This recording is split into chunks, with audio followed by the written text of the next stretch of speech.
여러분 안녕하십니까, 김홍근입니다. 안녕하십니까. 저출산 대책에 대한 솔루션을 갖고 있는 김재현 대표입니다. 자, 오늘은 제목이 또 저출산의 문제가 되겠습니다. 그걸 고출산으로 바꾸자. 알겠습니다. 세종시를 예. 세종시가 현재 가장 높은 출산율이죠. 네. 예, 그런데 아주 고출산 도시로 한번 만들어 보자. 네, 예. 예. 근데 세계적으로 가장 출산율이 높은 곳은 프랑스잖아요. 예. 예. 1.98. 프랑스가 1.98. 예. 그럼 우리는 한 2%로 가야 되겠네. 우리는 현재 0.8. 0.8. 야, 2%가 가려면은 신경을 많이 써야 되겠습니다. 근데 예. 전국에서 제일 높은 곳이 세종시. 그렇죠. 근데 1.28. 근데 뭐 이 자료를 보니까 뭐 43조나 썼는데도 효과가 없잖아요, 지금. 자, 그게 이제 예. 이런 걸 보통 옛날 어른들이 백약이 무효다. 백약이 무효다. 백약이 무효다. 이럴 때 나오는 게 때문에 특단의 조치가 필요하다. 예. 또 제가 잘 쓰는 말이 혁명적 발상이 필요한 때가 왔다. 혁명적 발상. 네. 예. 그게 뭐냐? 예. 지금 어떻게 보면 간헐적 미봉책만 자꾸 내는 거죠. 그렇죠. 그러니까 지금까지 계속 여성가족부를 통해서 뭐 성인지 예산, 그다음에 여성우대 정책, 네. 뭐 이런 걸 계속 했지만 그 돈이 엄청나게 사용했음에도 불구하고 네. 결과적으로 해마다 0.1%씩 내려갔어요. 그렇죠. 예, 그래서 1.45% 하던 게 지금 0.8%로 내려갔으니 예, 예. 이 나라가 곧 망할 수밖에 없다는 얘기가 예, 여기저기서 나오는 겁니다. 맞습니다. 그런데 이제 고무적인 게 뭐냐? 아침에 이제 우리 최사모 방에서 네. 그런 얘기들이 있었어요. 네. 세종시가 그나마 희망적인 것은 전국에서 출산율이 제일 높다. 네. 1.28이다. 네. 저는 그것도 부족하다고 생각해요. 아, 그래요. 저는 아이가 셋이거든요. 예, 예. 흔히 말하는 아이가 셋이라는 거 뭐예요? 바로 밑에 아니, 손주. 아니, 손주. 자녀들이. 자녀. 예. 아, 손주가 아니고. 자녀들이, 아이들이. 그러니까 예, 예. 딸 둘에 아들 하나였어요. 예, 예. 우리 때만 해도 의료보험이 정책된 지가 얼마 안 됐을 때라서 네. 두 번째 아이를 낳으면 의료보험 혜택을 주지 않아서 출산을 자기가 해야 돼요. 아. 첫째는 출산비 지원이 되는데 네. 두 번째는 이렇게 아이를 낳아도 안 해요. 셋째는 더 말할 것도 없고 네. 그 시절에 구호가 뭐였느냐면 네. 둘 만나 잘 기르자 하더니 우리 학교 다닐 때만 해도 네. 한 집 건너 하나 그러니까. 예. 그런 생각이죠. 무턱대고 낳다 보면 거지꼴을 못 면한다. 이런 게 구호였던 시절이고 제가 예비군 훈련 가면 자꾸 유혹을 해요. 묶으시라고. 묶으면 묶으면 3박 4일 노는 거잖아. 놀고 또 뭐 혜택도 많았어요. 예. 근데 절대 나는 못 묶는다. 아, 그래서 묶었어요, 그럼? 안 묶었죠. 그러니까 셋을 낳았죠. 아하. 결과적으로 그 셋이 손자를 4명을 낳아서 현재 스코어로 우리 가족은 10명입니다. 예. 아, 훌륭합니다. 네. 저 매주 토요일마다 내가 만나는 그 젊은 전도사가 있는데 네. 아이가 셋이에요. 네, 네, 네. 근데 또 아이를 뵀대. 예. 그래서 우리가 막 옆에서 박수를 쳐주고. 예. 아이고, 감사해요. 근데 문제는 뭐냐면 아이들을 이제 이게 보내야 되죠. 어린이집 보내야 되잖아요. 안 보내도 돈이 나와야 되는데 꼭 보내야 돈이 나오더라고. 그게 옛날 한나라당 때 항우여가 잘못한 거예요. 아, 또 항우에까지 예, 갑니까? 항우여가 아, 그분 얼마나 착한 분인데. 착한데 예. 항상 밀려서 정책을 내면 그렇게 됩니다. 그러니까 미래를 내다보고 조금 더 그분도 장로잖아요. 네. 성경적 관점에서 이 세상을 봐야만 해답이 나오는데 네.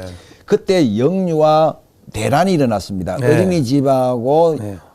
어린이집하고 유치원하고 분쟁이 일어나서 서로 돈 땡겨 쓰려고 하다 보니 이 아이들을 맡겨야만 돈이 나오는 정책을 만든 거예요. 네. 예. 예. 그러다 보니까 네. 가만 보니까 엄마들이 봤을 때 네. 집에서 애기 키우면 손해인 거야. 예, 예. 그 너도 나도 아이들을 유치원에 어린이집 보내기 시작했어요. 네. 그 결과가 어떻게 되는지 아세요? 네. 우리나라 학력이 저하가 됐습니다. 그렇죠. 왜 그럴까요? 이제 체험하셨다면서. 아, 학력? 그러니까 아이들의 평균 예. IQ나 학력이 예. 어릴 때 일찍 어린이집을 보내면 내려간다는 거예요. 예. 안 똑똑하고 안 건강하고. 안 건강하고 그다음에 또 떼쟁이가 되고 예. 그다음에 이제 아이들이 자꾸만 집안에서도 말썽을 부리고 바깥에서도 이제 말썽을 부리면서 초등학교 딱 들어가면 왕따를 당합니다. 아니, 손주 자랑해도 됩니까? 원래 10만 원 내야 되는데. 아니, 이제 딸이 한 3년을 지금 내고 있거든요. 그 쉽게 말하면 육아휴직을 받았다는 얘기죠. 예. 그러니까 애착 교육이라고 네. 표현하잖아요. 네, 네. 제가 전문가입니다. 예. 그런데 애가 똑똑하고 건강하고 얼마나 말을 잘하는지 몰라. 그게 지금 우리 식당 가서 뭐 여기 얘기하다 보면은 식당 주인들이 깜짝 좀 놀래. 몇 살이냐고. 영재 검사 받아봐야 돼요. 아, 영재 검사 그럼 또 받아요. 곤란해집니다. 아니. 왜냐하면 제가 쓴 책 제목이 하나가 뭐냐면 예. 모든 아이는 네. 영재로 태어나 네. 둔재로 자란다는 말이 있어요. 제가 책 제목입니다. 아. 모든 아이는 영재로 예. 태어나요. 왜? 인간의 이게 뇌세포를 예. 뉴런이라 그러는데 네. 이 뉴런이 약 4조 개로 태어납니다. 예. 그런데 그 100배쯤 되는 이 시냅스라는 게 있는데 예. 뉴런이라는 세포를 연결하는 전기줄을 시냅스라 그래요. 예. 이 시냅스는 100조 개가 나옵니다. 예. 언제까지? 4살까지. 아, 그렇구나. 그래서 예. 아이들이 4살 때까지는 다 똑똑해요. 그래서 예. 내가 이제 딸한테 야, 영재 아니면 천재 같은데 예. 아빠 그렇게 얘기하면 안 된다고. 그게 왜 그러냐면 예. 아이들은 복사 기능이 있어요. 복사 기능? 예. 그러니까 아기들이 딱 3개월이 딱 지나서 100일이 되면 예. 엄마 아빠가 하는 것을 따라합니다. 아, 우리 따라하더라고. 하면 혀를 내밀고 예. 실룩처럼 따라하고 예. 그리고 8개월쯤 되면 뒤집기를 하면서 아이들이 이제 점점 성숙도가 빨라져요. 네. 근데 뭐 그 모든 것이 뭐냐 따라하기 배우기로 하는데 그걸 복사 기능이라 그래요. 말도 그렇구나. 네. 그러면. 근데 이 복사 기능이 잘 되는 아이들의 특징이 뭐냐면 네. 벌써 한 3살쯤 되면 자동차 이름을 다 외워요. 또 기집 아이들은 곤충이나 공룡 이름을 다 외워요. 아. 읽을 줄은 모르는데 보면 외워버리는 거예요. 그게 복사 기능이라 그래요. 이걸 잘 활용하면 그것이 계속하는 그 이유가 뭐냐 아까 말한 대로 이 뇌세포와 시냅스가 자동으로 나오기 때문이에요. 네. 근데 이것을 자극을 시켜서 엄마 아빠가 계속 뽑아내주면 네. 그 시냅스가 늘어나는데 네. 안 쓰면 어떻게 되냐 우리가 가지치기란 말을 하잖아요. 네. 쓸데없는 가지치기가 일어나서 엄마 아빠가 자극이 없으면 애들이 시무룩해지면서 필요 없는 시냅스를 없애버려요. 아, 그래서 둔재가 되는 영재가 둔재로 예, 가는구나. 거기 그 기능을 촉구하는 게 뭐냐면 어린이집입니다. 자, 어린이집을 가면 벌써 아기 때 1대1로 양육과 애착을 해야 될 애들이 0살 때는 한 명이 3명을 봐요. 네. 2살 때는 6명이 한 선생님이 봐요. 예. 이제 4살, 5살 되면 한 반에 8명이에요. 예. 이러면 애들이 벌써 보살핌이 달라지잖아요. 애착 교육이 안 되는구나. 안 되는 거예요. 그걸 엄마들은 자꾸 오해를 하는데 그래도 아기 때 사회교육을 시켜야 되는지 아니에요.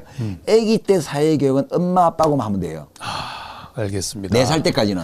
나한테 진짜 교육이네 그건. 예. 응? 예. 뭐 이런 얘기를 하면 밤새도록 해도 여러분이 자, 근데 문제는 아시지만 그건 뭐 다음에 네, 할 네, 수도 한번 있죠. 하고, 예, 예. 근데 어쨌든 그 아이 하나가 출산을 하면 이게 정책을 얘기를 하는 겁니다. 네. 이제 출산 지원 정책을 먼저 얘기를 한다 네, 네, 그러면은 네, 네. 한 명당 1억. 네. 그러면 한 3명을 놓으면 3억. 예. 예. 그거를 이제 저는 예, 예. 나중에 국회의원이 되면 예. 저도 공약을 만들어야 되잖아요. 아, 국회의원 될 겁니까? 아, 요번에 그 신청을 했어야지 그럼. 아니지. 지금은 당 대표가 어떻게 바뀔지도 모르고. 알겠습니다. 이번에 예. 당협 사고 지구당이 한 70개 돼요. 예. 그 사고 지구당에 대한 당위원장을 뽑는다고 작년부터 했는데 네. 벌써 3번째 연기됐는데 저는 이번에도 또 안 된다고 봐요. 아, 기다려 보겠습니다. 어쨌든 기다려 보겠습니다. 자, 그래서 예. 프랑스는요 예. 전 세계에서 출산율이 제일 높습니다. 네. 바로 아까 뭐 예. 1.8이라고 했나? 1.98. 아, 1.98. 1.98. 거의 2%네. 예. 1.98이기 때문에 음. 이게 해마다 올라가요. 93년에는 1.66이었다가 네. 다음에 2007년도에서는 1.98이었다가 네. 2%까지 올라갈 때가 있었습니다. 네. 예. 근데 네. 우리나라는 1.26%, 1.28% 하다가 지금 어떻게 돼요? 0.8%. 예. 그러면 어떻게 해서 이 프랑스가 전 세계에서 출산율이 제일 높으냐 연구해야 되잖아요. 예. 사실은 프랑스는 톨레랑스라 그래서 가치나 사고법에 연애도 자유로워요. 어떻게 보면 그렇구나. 좀 예. 어떻게 보면 이해가 안 되는 구석이 좀 있는데 예. 그런 영화도 좀 있었어요. 부부가 결혼했어. 건태기가 온 거야. 오면 집착을 안 해. 왜냐하면 가족 관계는 유지해. 예. 하지만 이 사람이 다른 분을 좀 사귈 수 있어. 이분도 다른 분을 사겨. 그래서 아기가 생겨. 같이 키우는 거예요. 아. 공동 유아네. 공동묘가 되는 그렇게 했을 때 어떻게 보면 절대적으로 낙태를 안 시킨다는 게 이 사회적으로 통념화되어 있는 거예요. 물론 프랑스 자체가 낙태를 굉장히 반대하는 캐톨릭 국가이기 때문에 그렇긴 하지만 예. 아무튼 이 프랑스야말로 어떻게 보면 육아의 천국이라고 할 수 있습니다. 첫째, 현금 수당을 줘요. 예. 거의 아이가 한 명 태어나면 예. 1억 정도 준다고 생각하시면 돼요. 그 예. 우리나라도 도입하자 이거죠. 예. 그래서 제가 늘 말하는 게 뭐냐면 우리도 조혼 장려법을 만들자. 조혼. 조혼. 나는 그 18세를 얘기를 했더니 근데 27세까지. 이제 원래 이제 생물학적으로 말하면 예. 가장 결혼하기 좋은 나이가 18세예요. 예. 왜냐하면 예. 그때가 남녀가 제일 건강하고 임신 확률이 제일 높고 또 낳았다고 하면 우량아를 낳게 돼 있어요. 그렇죠. 근데 지금 우리나라 구조가 18세면 고3입니다. 그렇죠. 대학도 가야 네, 되지. 대학도 가야 되지. 군대도 가야지. 그래서 이제 이런 좋은 정려 정책을 펴면 어떤 현상이 펴지냐? 예. 대학생 부부가 많이 생겨야 돼요. 아, 네. 저는 그 굉장히 장려해야 된다고 봅니다. 예. 그래서 저는 아이들을 키우면서 저도 예. 26에 결혼을 했고 27 초에 첫 애를 낳았기 때문에 예. 벌써 손자가 초등학교 4학년이에요. 큰 애는. 아, 그래요? 예. 나보다 훨씬 젊은데. 그런데도 불구하고 그래서 이 일찍 결혼하는 그 축복을 받았달까요? 예. 일찍 결혼으로 얻는 축복이 너무 많았는데 그걸 경험 삼아서 제 자녀들에게 뭘 얘기하느냐면 예. 아이는 아이 때 키워야 돼요. 이게 명언입니다. 예. 오늘의 명언. 아, 오늘의 명언. 예. 아이는 아이 때 키워야 아이 때 돼요. 키워야 왜? 된다. 아이 때 아이를 좋아해요. 그렇죠. 예. 근데 흔히 말하는 골드미스 30이 넘고 예. 또 10,000원이 되는 40대쯤 아기는요. 예. 귀찮은 존재가 돼요. 그렇군요. 부담스러운 거예요. 예. 내 나이 언제 키우냐. 아. 그래서 아기가 막 이쁜 나이가 있어. 그게 언제냐면 막 사춘기를 지나서 18, 20살쯤 되면 자기들이 봐도 아기가 이쁠 때가 있어요. 나는 너무너무 이쁜데.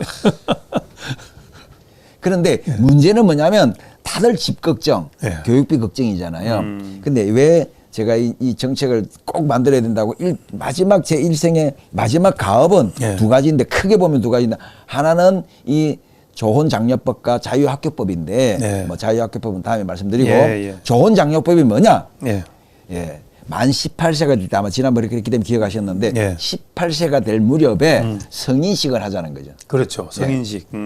성인식을 할 때 예. 성인식을 할 때 조건이 뭐냐? 예. 그것이 바로 국가가 용인한 종교 기관에 가서 뭐 불교면 불교, 캐톨릭이면 캐톨릭, 예. 개신교면 개신교 가서 그 종교식으로 행사를 진행하면 1인당 1,000만 원을 주라는 거예요. 아, 성인식을. 왜 주느냐? 예. 해외 견문을 높이도록 1,000만 원 가지고 해외에 한 달 동안 생활할 수 있도록 만들어주는 거죠.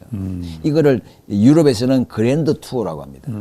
그랜드 아니 투어. 우리 할 수 있을 것 같아. 할수 있죠. 국력이 지금 되잖아요. 계속 좋아지고 있잖아. 더더구나 예. 우리나라 지금 그 유튜브 중에요. 해외 여행하면서 유튜브 하는 친구들이 많아요. 예. 한국이 얼마나 인기가 많은지 어느 나라를 가도 지금 대접을 받아요. 와, 그렇구나. 예. 그러니까 본인이 이제 성인식 조건이 뭐냐? 예. 1년 동안 그랜드 투어에 대한 계획을 세워서 네. 제출하면 1,000만 원을 여행비를 주는데 네. 그걸 집행하는 기관을 종교단체에 주라는 거지. 아, 종교단체다가. 네. 그러면 그 종교단체가 권위가 생겨잖아. 그럼 그렇죠. 성인식을 해. 네. 그러면 미국도 이제 대학을 가기 전에 1년씩 신비다. 예. 그걸 이제 갭이라 그래요. 갭, 예, 예. 갭 학기라 그러는데 예. 그 갭을 주라는 거예요. 무조건 고등학교 졸업하자마자 대학을 가는 게 아니라 예. 고등학교 졸업과 동시에 세계 견문을 넓혀서 전공을 좀 정하게 하자는 거죠. 이게 꼭 돼야 됩니다. 예, 예.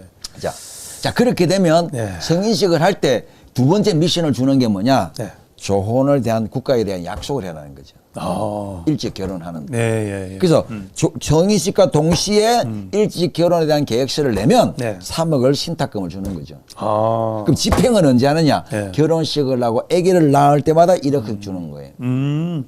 좋습니다. 그러면 3명을 낳아야 예, 3억이잖아요. 예, 예. 그 3명을 낳아야 예. 3%가 돼요. 그러네. 예. 3%가 되어야 대한민국이 인구가 늘어나지 지금처럼 0.8%가 되면 10년 뒤에는 인구가 4천만 명, 20년 뒤에는 인구가 3천만 명 되면 예. 국가는 망해요. 망합니다. 예. 자, 어쨌든 오늘은 좀 마무리 지어야 되겠는데 네. 우선은 이렇게 하려 그러면은 매년 한 60조가 필요하다고 60조가 그랬잖아요. 필요한데 예. 우선 세종이 한번 해보자는 세종이 거예요. 한번 네. 해보자. 세종이 예, 세종은 아파트도 특화를 많이 했거든요.